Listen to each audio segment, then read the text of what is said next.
औदु बिल्लाहि मिनश्शैतानिर्रजीम बिस्मिल्लाहिर्रहमानिर्रहीम अस्सलामु अलैकुम वरहमतुल्लाहि वबरकातुहू। नाजरीन, आज की वीडियो EOBI पेंशनर्स के लिए निहायत अहम और बड़ी ब्रेकिंग अपडेट पर मबनी है। अगर आप खुद EOBI से पेंशन वसूल करते हैं या आपके घर में कोई बुजुर्ग पेंशनर मौजूद है तो ये मुकम्मल वीडियो आखिर तक ज़रूर देखिए, क्योंकि आज हम इन तमाम खबरों, एहतजाज, हुकूमती फैसलों, मुमकिना इजाफे, स्पेशल अलाउंस और आइंदा महीनों की सूरत हाल पर तफसील से बात करेंगे। गुज़श्ता दिनों जुलाई की पेंशन जारी होने के बाद कम पेंशन हासिल करने वाले बहुत से पेंशनर्स ने शदीद तहफ़्फ़ुज़ात का इजहार किया। उनका मौक़िफ़ था कि मौजूदा महंगाई के दौर में सिर्फ मिलियसदी इजाफे से उनकी मुश्किलात कम नहीं होंगी, क्योंकि जिन अफराद की बुनियादी पेंशन पहले ही कम है उन्हें मिलने वाला इजाफा भी बहुत महदूद रह जाता है। इसी मुतालबे के हक में EOBI हाउस के सामने एहतजाज किया गया और हुकूमत से कम पेंशन लेने वालों के लिए खुसूसी रिलीफ का मुतालबा किया गया। यह मुतालबात दरअसल बजट 2026 के बाद ज्यादा शिद्दत इख्तियार कर गए, जब हुकूमत ने पहले पेंशन में 15% इजाफे का ऐलान किया, जिसे बाद में 20% तक बढ़ा दिया गया। ताहम कम पेंशन लेने वाले अफराद का कहना था कि यह इजाफा उनके लिए नाकाफी है, क्योंकि महंगाई, बिजली, गैस, अद्वियात और रोजमर्रा अशियाए ज़रूरिया की कीमतों में मुसलसल इजाफा हो रहा है। उनका मुतालबा था कि जिन अफराद की पेंशन 20,000 रुपए से कम है उन्हें ज्यादा शरह से इजाफा दिया जाए। इसी दौरान मुख्तलिफ तजावीज़ भी ज़ेर गौर आईं, जिनमें कम पेंशन वालों के लिए अलग शरह से इजाफा करने की बात की गई।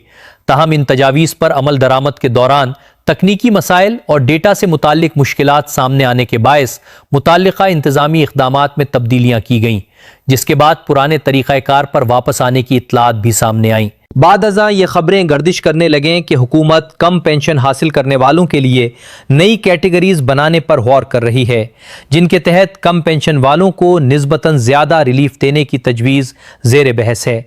बाज़ इत्तलात में 30% और 40% इजाफे की तजावीज़ का भी जिक्र किया गया। ताहम इन मामलात पर सरकारी सतह पर हतमी नोटिफिकेशन या बाज़ाब्ता ऐलान सामने आना ज़रूरी है। इसी तरह यह भी कहा जा रहा है कि अगर नई मंजूरी दी जाती है तो इस पर अमल दरामद आइंदा पेंशन की अदायगियों से किया जा सकता है, क्योंकि जुलाई की पेंशन पहले ही जारी हो चुकी है। इसलिए किसी भी नई तब्दीली को नाफिज करने के लिए मुताल्लिका इदारों को वक्त दरकार होगा। इसके अलावा हुकूमत की जानिब से कम आमदनी वाले मुस्तहिक पेंशनर्स के लिए खुसूसी रिलीफ पैकेज या स्पेशल अलाउंस की तजावीज़ भी ज़ेर बहस रही हैं।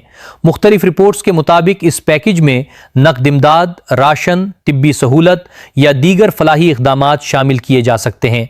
ताहम इनकी हतमी नौइयत और तारीख का ऐलान मुताल्लिका हुकूमती इदारों की बाज़ाब्ता मंजूरी के बाद ही होगा। आइंदा माह अगस्त के हवाले से भी मुख्तलिफ कयास आराइयां की जा रही हैं कि अगर पेंशन में नई शरह से इजाफा मंजूर होता है तो इसका इतलाक अगस्त की अदायगियों से किया जा सकता है। इसी तरह यौम आज़ादी के मौके पर किसी इजाफी रिलीफ या खुसूसी ऐलान की भी तवक्कुआत जाहिर की जा रही हैं, लेकिन इस हवाले से भी अभी तक कोई हतमी सरकारी ऐलान जारी नहीं हुआ। लिहाजा तमाम EOBI पेंशनर से गुजारिश है कि सिर्फ सरकारी नोटिफिकेशन, मुस्तनद ज़राए और मुताल्लिका इदारों की जानिब से जारी करदा मालूमात पर ही एतमाद करें और सोशल मीडिया पर गर्दिश करने वाली गैर मुसद्दका खबरों से मोहतात रहें। अगर आपको ये तफसीली मालूमात मुफीद लगें तो वीडियो को जरूर लाइक करें, अपने दोस्तों और दीगर पेंशनर्स के साथ शेयर करें और आइंदा मुस्तनद अपडेट्स हासिल करने के लिए हमारे चैनल को सब्सक्राइब करना ना भूलें। अल्लाह हाफिज।